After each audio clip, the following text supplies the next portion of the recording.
Okay ပါဆရာအခုဆရာပြောသွားတဲ့အမှာဒီဖာစာပါလာခေတ်ကရွေးကောက်ပွဲတွေမှာ61ဌာနအုပ်ချုပ်ရေးနဲ့တွားတယ်ပေါ့နော်ဆိုတဲ့ဥစ္စာကိုလည်းဘာသာပလာဥစားမှာ60ဌာနအုပ်ချုပ်ရေးမှု60ဌာနအုပ်ချုပ်ရေးကအင်္ဂလိပ်ဖြစ်တော့မှာလွတ်လပ်ရေးမရမီပေါ့နော်လွတ်လပ်ရေးမရပြီလို့နော်ဟုတ်ကဲ့လွတ်လပ်ရေးရပြီးတဲ့အခါကျတော့မှ40ခုဖွဲ့စည်းပုံနဲ့သွားတော့ဘာသာပလာအုပ်ချုပ်ရေးဟုတ်ကဲ့ဒါကြောင့်မလို့အဲ့တော့အဲ့ဒါဆိုရင်ဒီ2008ဖွဲ့စည်းပုံဆိုတာက61ဌာနအုပ်ချုပ်ရေးတုန်းကအင်္ဂလိပ်အုပ်ချုပ်တဲ့ပုံစံအတိုင်းပဲအင်္ဂလိပ်က9ဌာနကိုဘိုင်းလေးကင်ထားသလိုဒီနေ့စစ်အုပ်စုကလည်း3ဌာနကိုဘိုင်းလေးကင်တာဖြစ်တယ်အဲ့ဒါနဲ့တောင်မလုံလောက်လို့ကာလုံမလုံလောက်လို့ထွေအုပ်မလုံလောက်လို့အများအားအတွင်းဝင်နေနဲ့ဆိုတာလွတ်တာဖြစ်တယ်အဲ့ဒါကိုကျွန်တော်ထောက်ပြဟုတ်ကဲ့ပါဆရာဒါဆိုလို့ရှိရင်ကျွန်မနောက်ထပ်မိခွန်းလေးတစ်ခုဆက်ပြီးတော့သွားကြမှာတယ်ပေါ့နော်ဒါဆိုကျမတို့ဒါဆိုရင်ဒါခုနဆရာပြောခဲ့တဲ့ဥစ္စာလွတ်လပ်ရေးမရမီနဲ့လွတ်လပ်ရေးရပြီးနောက်ပိုင်းရဲ့ရွေးကောက်ပွဲတွေအကြောင်းပေါ့နော်ဆိုတော့ဒီမဆလာခေတ်မှာလည်းရွေးကောက်ပွဲတွေလုပ်ခဲ့တယ်ဆိုရှေ့မှာကြားခဲ့ရတယ်ဆိုတော့မဆလာခေတ်မှာလုပ်ခဲ့တဲ့ရွေးကောက်ပွဲတွေအကြောင်းနဲ့ပတ်သက်ပြီးတော့လေဆရာသိသလောက်ကလေးနဲ့မျှဝေပေးပါအောင်ဆရာဟုတ်ကဲ့မဆလာမပြောရင်ပထမဦးဆုံးလွတ်လပ်ရေးရပြီးကျင်းပသွားတဲ့လွတ်လပ်ရေးခေတ်ဦးရဲ့ရွေးကောက်ပွဲတွေကိုနည်းနည်းထောက်ပြသွားခြင်းတယ်ကျွန်တော်တို့40ခုဖွဲ့စည်းပုံအခြေခံဥပဒေရဲ့ပုံမှန်234အသွင်ကူးပြောင်းရေးကာလပြဋ္ဌာန်းချက်ထဲမှာပုံမှန်234မှာကဒီဖွဲ့စည်းပုံအခြေခံဥပဒေကိုအတည်ပြုပြီးတဲ့အချိန်အစလို့18လအတွင်းမှာရွေးကောက်ပွဲကျင်းပပြရမယ်40ခုအဲ့ဒီရွေးကောက်ပွဲရဲ့ဒီဥစ္စာဖွဲ့စည်းပုံကိုအတိမပြုတ်ခင်ကအစိုးရကဒါဗီနိုင်ငံရဲ့ဥဆောင်ကောင်စီထဲမှာဗိုလ်ချုပ်အောင်ဆန်းကိုယ်တိုင်ဒီမှာသူဥစားပါပြီးတော့လုပ်နေတာဖြစ်တယ်လေအဲ့ဒီအချိန်မှာဖွဲ့စည်းပုံအတိပြုတ်ပြလိုက်တဲ့အခါမှာဝန်ကြီးချုပ်ကလည်းယာယီဝန်ကြီးချုပ်ပဲဖြစ်တယ်ဥလူကသမရာကြီးဆက်ရွှေတိုက်ကလည်းယာယီသမရပဲဖြစ်တယ်ဒါသတင်းစာတွေမှာဖော်ပြတယ်ဘာကြောင့်လဲဆိုတော့40ခုဖွဲ့စည်းပုံကြီးကရွေးကောက်ပွဲမကျင်းပရသေးဒါကြောင့်မလို့18လအတွင်းကျင်းပရမယ်ဆိုတဲ့ဒီ40ခုဖွဲ့စည်းပုံရဲ့ဒီပုံမှန်234ရာ18လအတွင်းမှာကျင်းပရမယ်ဒါပေမဲ့လက်တွေ့ကဗမာပြည်ကလွတ်လပ်ရေးနဲ့အတူပြည်တွင်းစစ်ကြီးပေါ်ပေါက်လာတာဖြစ်တယ်လွတ်လပ်ရေးရပြီးတော့83ရက်အကြာမတ်လ28ရက်နေ့မှာပြည်တွင်းစစ်ဖြစ်တယ်နောက်ဆုံးဒီဗမာတပ်မတော်တွေကတိုင်းရင်တင်တဲ့တိုင်းရင်သုံးတောခုသွားတာပဲနောက်ပိုင်းမှာတခါတည်းကရင်တောခုတယ်နောက်ပအိုတောခုတယ်အစရှိတဲ့ပြင်ပေါ့မွန်ပြည်စစ်တပ်တောခုတယ်ပြည်သူရဲဘော်တွေတောခုတယ်အဲ့ဒီအချိန်မှာပြည်သူစစ်သိပ်ပြင်းထန်နေတဲ့အတွက်ခုနမိုင်းအစိုးရပေါ့ရန်ကုန်အစိုးရဆိုတဲ့ဟာလို့တောင်မှပြည့်ရပြီးပြောနေတာဒီတော့18လအတွင်းမကျင်းပနိုင်တဲ့အတွက်28လဆိုပြီးတော့နောက်ထပ်တိုးချဲ့လိုက်ပြန်တယ်28လကြာလဲအခုလိုပဲတိုင်းပြည်မငြိမ်မသက်လို့ပြည်တွင်းစစ်ကြီးကြောင့်စူပူတောင်းကြနေလို့ရောင်းစုံတပုံကြီးကြောင့်ဆိုတဲ့အကြောင်းပြချက်တွေနဲ့တခါထပ်ပြီးတော့လ40တိုးလိုက်ပြန်အဲ့ဒါလည်းကျင်းပလို့မရတဲ့အခါမှာ48လဆိုပြီးတော့တိုးပြန်အဲ့ဒီလိုတိုးပြီးတဲ့အခါတော့မှလွတ်လပ်ရေးရပြီးတဲ့အခါမှာ40ခုဖွဲ့စည်းပုံအခြေခံဥပဒေရကျင်းပတဲ့ရွေးကောက်ပွဲက51ဇွန်လကနေ52ဧပြီလအထိတစ်နှစ်နီးပါးလောက်ကြာအောင်ကျင်းပသွားတာဖြစ်တယ်တနေ့တည်းရက်တည်းနဲ့ကျင်းပသွားတာမဟုတ်ဘူးပိုင်တဲ့နေရာလေးပဲတချို့နေရာတွေဆိုဒါတောင်းကြသူတွေရှိလို့မကျင်းပဘူးဆိုပြီးတော့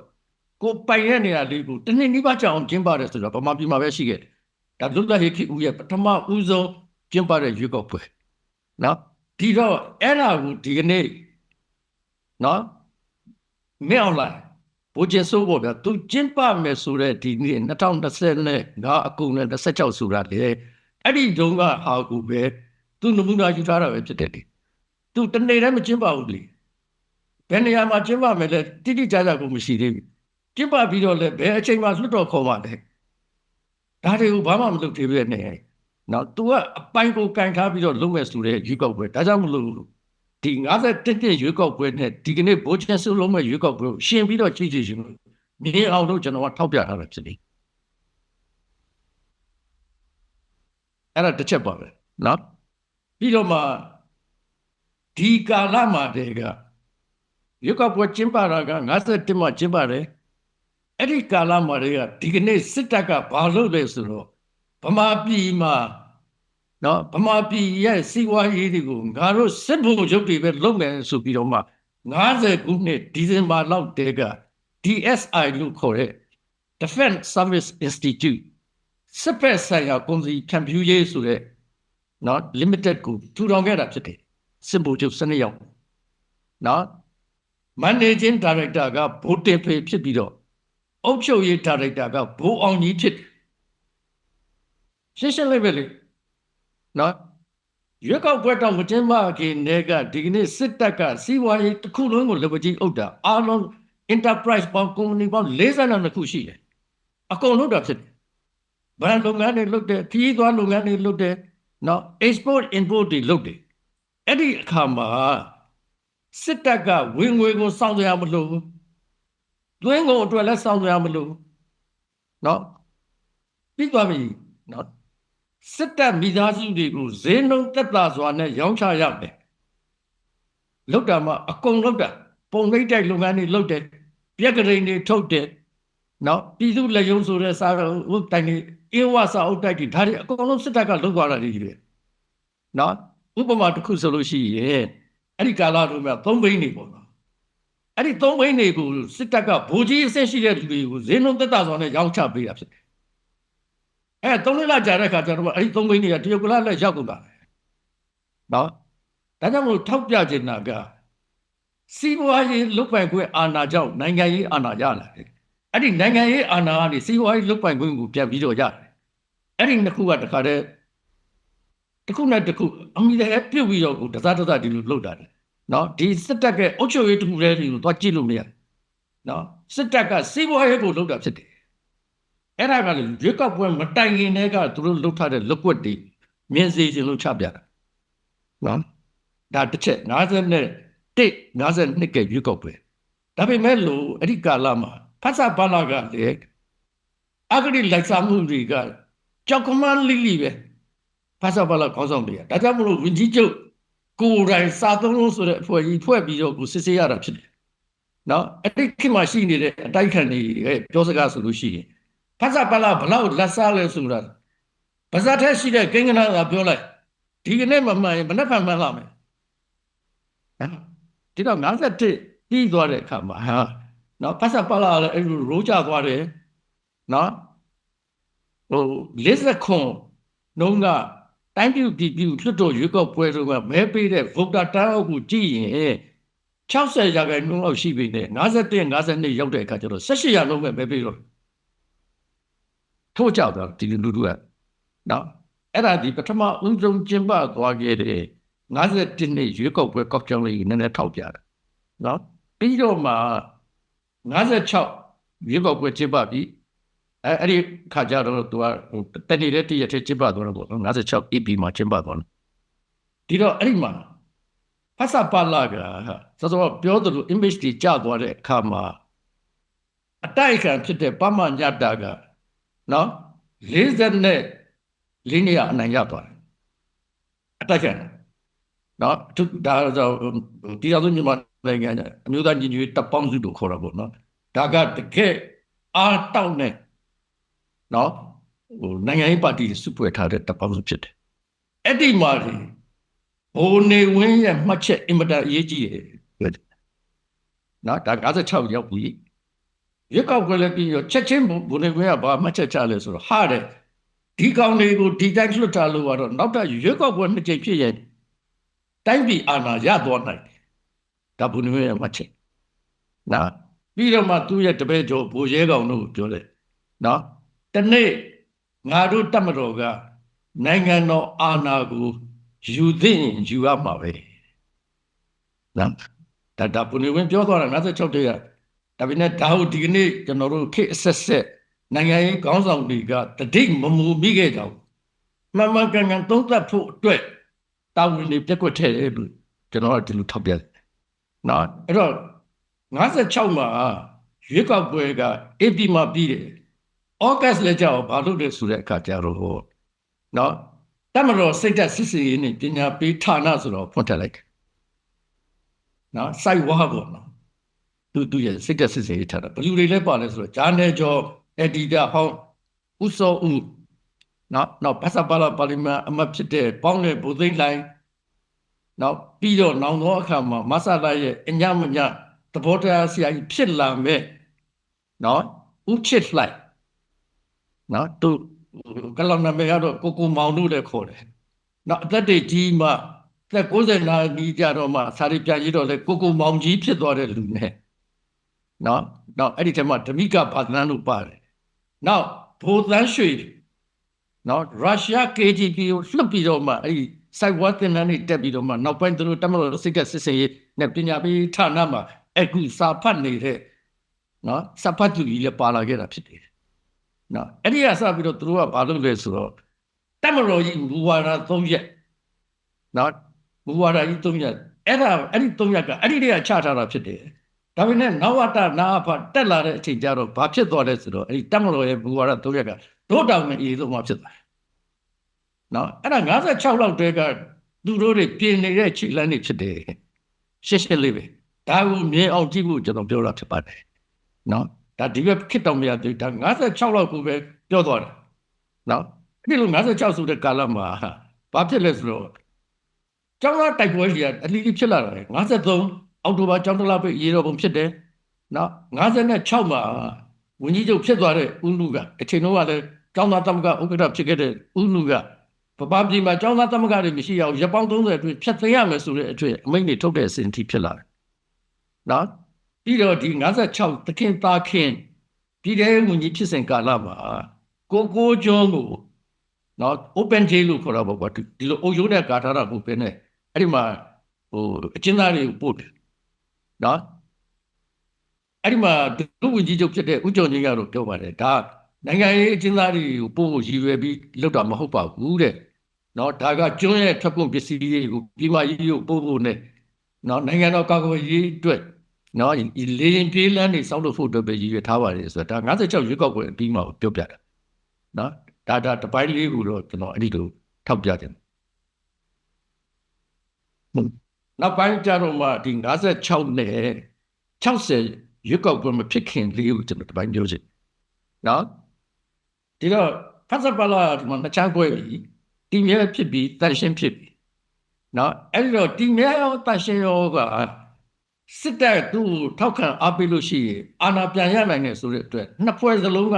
စစ်တပ်ကိုညှိဆွဲကြတယ်ဘုန်းနေဝင်းကိုဆွဲကြတယ်ဒီတော့ပုံမြင်လေးတစ်ပြုတ်လို့ပေါ့ဖြန်နှကောင်ညင်းတဲ့အခါမှာအကြံပိုင်တဲ့မြေကိုရောက်လာသူစုံပြတ်ပြီးပြီအဲ့ဒီမှာအရင်တွေ့တဲ့လူကခေါင်းပိုင်းကိုယူ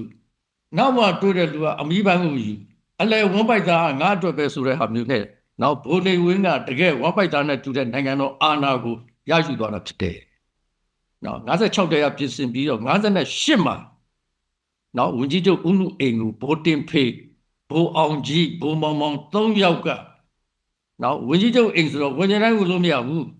စစ်ဗိုလ်ချုပ်တရားဝင်သွားပြီးတော့အတင်းအာဏာတောင်းတာဒီမှာဦးနုကအဲ့ဒီလိုတော့မလုပ်နဲ့အဲ့ဒီလိုလုပ်ရင်ဒါတိုက်ပြည်ရဲ့ရာဇဝင်မကောင်းဘူးလွတ်တော်ခေါ်ပေးပြီးလွတ်တော်မှာဘုန်းနေဝင်းကိုအာဏာလွှဲပေးမယ်တရုံဆိုပြီးတော့58ခုနှစ်မှာအိမ်ဆောင်အစိုးရဆိုတော့ဖြစ်လာတယ်ဒီတော့အိမ်ဆောင်အစိုးရဖြစ်လာတဲ့အခါမှာဖွဲ့စည်းပုံရဲ့59ဖွဲ့စည်းပုံရဲ့ပုံမှန်116အရရွေးကောက်ခံရတဲ့လွတ်တော်ကိုယ်စားလှယ်မဟုတ်ရင်အစိုးရဝန်ကြီးအဖွဲ့မှာ6လတဲ့ပို့ပြီးတော့အမှုထမ်းလို့မရဘူးဒီတော့ဘုန်းနေဝင်းကအကြက်ကင်ဦးနုအာဏာလွှဲတဲ့အခါမှာ6လအတွင်းရွေးကောက်ပွဲကျင်းပပေးမယ်ဆိုတဲ့ဂတိတွေနဲ့အာဏာလွှဲခဲ့ပြီလေဘုန်းနေဝင်းကလုံးလို့မရဘူးတောင်းကျမ်းသူတွေဒီမှာဘာဖြစ်တယ်ညာဖြစ်တယ်ဆိုတဲ့အကြောင်းပြချက်တွေနဲ့အဲ့ဒီပုံမှန်116ကိုပြင်ခိုင်းတာဖြစ်တယ်ဒီတော့အတိုက်ခံတွေကကန့်ကွက်ကြပါတယ်ဒီတော့ဒါပေမဲ့မရဘူးဒီပုံမှန်116ကအဲ့ဒီလိုပဲ6လတဲ့မရဘူးဆိုတဲ့အတွက်6လ3ချိန်သူတို့တက်တန်းတိုးသွားတဲ့အတွက်6-3 18လပထမ6လနဲ့24လ2နှစ်အိမ်ဆောင်ဆိုအုပ်ချုပ်သွားတယ်ဒါ58ကအိမ်ဆောင်ဆိုအခုဒီကနေ့မင်းအွန်လိုင်းတက်လာတော့လေခဏတက်တန်းတိုးနေတာဒါကြောင့်မလို့ဒီဟာကိုကျွန်တော်ထောက်ပြချင်တာကလူပုဂ္ဂိုလ်တယောက်ပဲဖြစ်ဖြစ်အဖွဲ့အစည်းပဲဖြစ်ဖြစ်ဘ ဘယ်ကိုလာနေလဲဆိုလို့ရှိရင်သူဘယ်ကလာတယ်လဲဆိုတာကောက်ကြည့်ဆိုတာကျွန်တော်အခု51ကနေစပြီးပြောပြီးနော်အခု56 58မှာသူတို့ရဲ့ခြေတံလက်တံတွေကိုပြောပြီးကဲအခုအဲ့ဒီအင်ဆောင်အစိုးရဆိုတဲ့လက်ထက်မှာဘာလုပ်လဲကျောင်းသားကောင်းဆောင်တွေနဲ့နိုင်ငံရေးကောင်းဆောင်တွေကိုချုံပို့တယ်လေကဲနော်ပြီးတော့သမဂ္ဂခေါင်းဆောင်တွေကိုပါမုတ်ကချုပ်တော်မသိပဲနဲ့ကြောင်းထုတ်ပြလိုက်တယ်ဖြစ်နေတဲ့အခင်းချင်းရနော်ပြီးတော့အဲ့ဒီတစ်ချိန်လုံးကကျောင်းပိတ်တဲ့အခါဆိုလို့ရှိရင်ကျောင်းသားတွေကကိုယ့်အဆောင်မှာနော်ပြန်မှုခက်တဲ့ဥပမာပြည်နယ်ရခိုင်တို့ချင်းတို့ဥစားကချင်တို့ရှမ်းတို့ဆိုရင်ကိုယ့်အဆောင်မှာပဲကိုနေလို့ရတယ်ဒါပေမဲ့အိမ်ဆောင်ဆိုးကလက်ထက်မှာအဲ့ဒီလိုမဟုတ်ဘူးအမရနဲ့ရမညနှစ်ဆောင်မှာပဲနေရမယ်နေလို့ရှိရင်လည်းကျောင်းအဆောင်က14ချက်ပေးနေရမယ်ဆိုရအထိဒါဘုံနေဝင်ရဲ့ပထမနော်အာနာသိမ့်လာခဲ့တဲ့58အိမ်ဆောင်ဆိုးကလက်ထက်မှာတည်းကဘုံနေဝင်ရဲ့ခြေလှမ်းနေဖြစ်တယ်စစ်တပ်ရဲ့ခြေလှမ်းနေနော်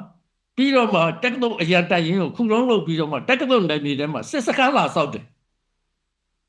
နော်ဒါတွေကိုမြင်အောင်ကြည့်နိုင်ဖို့ကျွန်တော်ထောက်ပြနေတာဖြစ်တယ်နော်ဒီ58မှာဖြစ်သွားတာဒီတော့58မှာသူတို့ဘာလုပ်လဲဆိုတော့စောစောပြောသူလို့နော်ဒီမြဝတီအသံလွှင့်ဌာနဆိုတာလုပ်တယ်နော်ပြက်ကလေးတွေထုတ်တယ်အဲ့ဒီပြက်ကလေးမှာမိမပုံလှလှလေးတွေနဲ့ထုတ်တယ်နော်အဲ့ဒီတော့မှအဲ့ဒီမြဝတီအသံလွှင့်ဌာနသာဓုနဲ့အာယုအခန်းကနေနာမယူပအယူဆဆိုတဲ့နော်သဘောတရားတွေလွှတ်တယ်အဲ့ဒါဒီနောင်သောအခါမှာမဆလာရဲ့နော်အလယ်အလတ်လမ်းစဉ်ဆိုတဲ့မြစ်စီမပရိပဒအညမညလူနှစ်ပတ်ဝန်းကျင်တို့ရဲ့အညမညသဘောတရားဖြစ်လာမဲ့ရှေ့ပြေးတွေကြိုပွိုင်းတွေလောက်ထားတာဖြစ်တယ်နော်မြဝတီအတန်လွှတ်ထတာအဲ့ဒါမျိုးစုံကြိုခုံတာဖြစ်တယ်ရုပ်လည်းမဟုတ်ဘူးနာမ်လည်းမဟုတ်ဘူးနာမယူပအယူဆရုပ်လိုနာမ်လိုနဲ့နော်နှစ်ခုပေါင်းတစ်လုပ်ပြီးတော့မှဓာတ်လက်ပိုင်းလောက်ထားတဲ့ရောသမအမွေကြီးဖြစ်တယ်နောက်တော့အခါမှာပေါ့နော်အညမညဆိုတဲ့မဆလာတန်တွေကအဲ့ဒါပဲဒါ58တေကသူ့ရဲ့အခင်းချင်းပထမအကျိန်နော်တကယ်ကိုဝစ်စုံပြေးနော်ဟိုစားဇက်တိုက်ပြီးတော့အာဏာသိမ်းယူတာဖြစ်တယ်ဗမာပြည်ရဲ့နိုင်ငံကြီးများဒါ58ကဲဟိုစားရွေးကောက်ပွဲလေးအင်းဆောင်စုကလက်ထက်ကလေးပြောလိုက်တာဖြစ်နော်ဒီတော့အဲ့ဒီ58ကာလမှာ7နှစ်ပြည့်သွားပြီလွတ်လိုက်ပြီနော်ဒီတော့ဖွဲ့စည်းပုံအခြေခံဥပဒေမှာခွဲထွက်ခွင့်ပေးထားတာဖြစ်တယ်နော်ဒါပေမဲ့တိုင်းသားတွေကလည်းခွဲထွက်ဖို့အတွက်လူလွတ်လာတာမဟုတ်ဘူးဒီ49ဖွဲ့စည်းပုံအခြေခံဥပဒေကဗိုလ်ချုပ်အောင်ဆန်းချထားခဲ့တဲ့49မူချမ်းနဲ့စန့်ကျင်နေတယ်နော်အနှစ်သာရအဖြစ်ဒါတပြည်တော်စနစ်ပဲဖြစ်နေတယ်တံကသာပြည်တော်ဥဒရာဆိုပြီးမြဲလေဒါဟိုဥချန်ထုံးကိုယ်တိုင်ဒီဖွဲ့စည်းပုံမှာနော်ဟိုဥပဒေအကြံပေးလုပ်သွားတဲ့ဥချန်ထုံးကိုယ်တိုင်ဝန်ခံသွားတာဖြစ်တယ်ဒါကြောင့်မလို့တိုင်းသားတွေကပြန်လဲလူလွတ်ပြီးတော့ဒီဖွဲ့စည်းပုံကိုပြန်လဲပြင်ဆင်မှုဆိုတဲ့အခါတွေလုပ်လာခဲ့တာဖြစ်တယ်ဥလူကလည်းကောင်းပြီသူဒီမှာဟိုစားလုပ်မယ်နော်ဖွဲ့စည်းပုံကိုပြင်ခွင့်ပေးမယ်ဆိုတဲ့အခါကျတော့မှဒီဂရိတွေနဲ့60ရွေးကောက်ပွဲမှာတန်ရှင်းဖတ်စာပါလာပြန်နိုင်လာတဲ့အခါမှာဥလူကလည်းဒီဖွဲ့စည်းပုံကိုပြင်မှုအတွက်နော်တိုင်းသားတွေဖွင့်ပြီးဒီတော့တိုင်းသားတွေကလည်းပြောတယ်တက်လာတဲ့ရောက်တော့နော်ဘယ်လောက်အထိပြင်ရမယ်ဆိုတဲ့အခါကျတော့သူ့ကိုမမေးပါနဲ့တဲ့တရားရုံးကြီးဥအေးမောင်ကိုမေးပါဆိုတော့တိုင်းသားတွေကဥအေးမောင်ကိုမေးတဲ့အခါမှာအာဏာရှင်နိုင်ငံမဖြစ်ရင်ပြီးပြီကွန်မြူနစ်နိုင်ငံမဖြစ်ရင်ပြီးပြီဏီတန်းကနေဏီကုန်းအထိကြိုက်တယ်လို့ပြင်ဆိုပြီးတော့မှဒီလိုလုပ်လာတာပြီနော်ဒီတော့မှတိုင်းသားတွေက62ခုတောင်ကြီးညီလာခံပါနော်ဗိုလ်ချုပ်ချခဲ့တဲ့ဖွဲ့စည်းပုံနဲ့လွဲသွားတဲ့အားတွေကိုပြန်လဲတက်မှတ်ဖို့အတွက်တိုင်းသားတွေကအလုံးတောင်ကြီးညီလာခံရှမ်းမှုလို့လည်းခေါ်တယ်နော်ရှမ်းကကမကထလုပ်တဲ့အတွက်တကယ်တော့ရှမ်းတူဦးတဲ့ပုဂ္ဂိုလ်ကျန်တဲ့တိုင်းသားတွေပါတယ်40ခုဖွဲ့စည်းပုံဆွဲထုတ်မှလွတ်တော်အမတ်တွေအကုန်ပါတယ်အားလုံးကညှိနှိုင်းတက်မြင်ပြီးတော့မှတောင်ကြီးညီလာခံရဲ့ဆုံးဖြတ်ချက်တည်ဗိုလ်ချုပ်ရှိစဉ်တုန်းက40ခုဖွဲ့စည်းပုံမူကြမ်းတွေကအတိုင်းနဲ့အဲ့ဒီဆုံးဖြတ်ချက်ထဲမှာနံပါတ်1မှာဘာပါလဲဆိုရင်ဗမာပြည်နယ်ဖွဲ့စည်းရနံပါတ်1နောက်လွတ်တော်နဲ့အာဏာတူရေးနောက်တစ်ချက်လူမျိုးစုလွတ်တော်ကိုလူမျိုးစုတွေကနေအကျိုးကျရွေးပြီးတော့ပို့ဆောင်နေနော်အဲ့ဒါကဗိုလ်ချုပ်ရှိစဉ်တွေကပေလိုဂရိကဝတ်တွေပဲပြန်သွားတာဖြစ်တယ်ဒါပေမဲ့ဒါတွေကိုစစ်အုပ်စုကတိုင်းရင်းသားတွေကခွဲထွက်ဖို့နော်ဖက်ဒရယ်မူကြောင့်တိုင်းပြည်ကြောက်တဲ့ကြောက်ဖို့netလုံးအလိုမှာတိုင်းပြည်ကိုကဲတင်လိုက်ရပါတယ်ဆိုတဲ့ဟာနဲ့62ခုမှာနောက်ဒုတိယအကြိမ်စစ်တပ်အာဏာသိမ်းတော့ဒါဟာလွတ်လပ်ရေးမတိုင်ဘူးပေါ့နော်ဒီတော့ 60ခုနှစ်ရွေးကောက်ပွဲကြတော့တီမြဲကနောက်ကစစ်တပ်ဘက်ကင်းနဲ့နော်မဲနေမနေရွာနေသွားမယ်ဆိုပြီးတော့ကိုချင်းချောက်ပြီးတော့လုပ်တဲ့အခါပြည်သူလူထုကအယံနာကြည့်ရဲ့ဒီကာလနော်အိမ်ဆောင်အစိုးရလက်ထက်မှာဒုက္ခတွေရောက်တော့ကြည့်တဲ့အတွက်စစ်တပ်ကိုအဲ့ဒီတဲကပြည်သူလူထုကနာကျင်မုန်းတီခါးသိနေတာဒါကြောင့်မလို့တကယ်ရွေးကောက်ပွဲဖြစ်တဲ့အခါလူတီမြဲမဲတန့်ရှင်းမယ်သူတို့ပေးတဲ့ဟာတွေယူတယ်သူတို့ကြွေးတာတွေစားတယ်သူတို့ပို့ပေးတဲ့မော်တော်ကားတွေနဲ့စီးသွားတယ်ပြီးတော့မဲထည့်လိုက်တော့တန်ရှင်းအဝါဘုံနဲ့ထည့်လိုက်တယ်ပြီးသွားတယ်နော်အဲ့ဒါကိုဒီဘက်60ရွေးကောက်ပွဲနဲ့ရှင်းကြည့်ရင်လဲတားစားညခစ်လဲအဲ့ဒီအတိုင်းပဲနော်လူကအရန်နာကျင်နေပြီမဆလာဖို့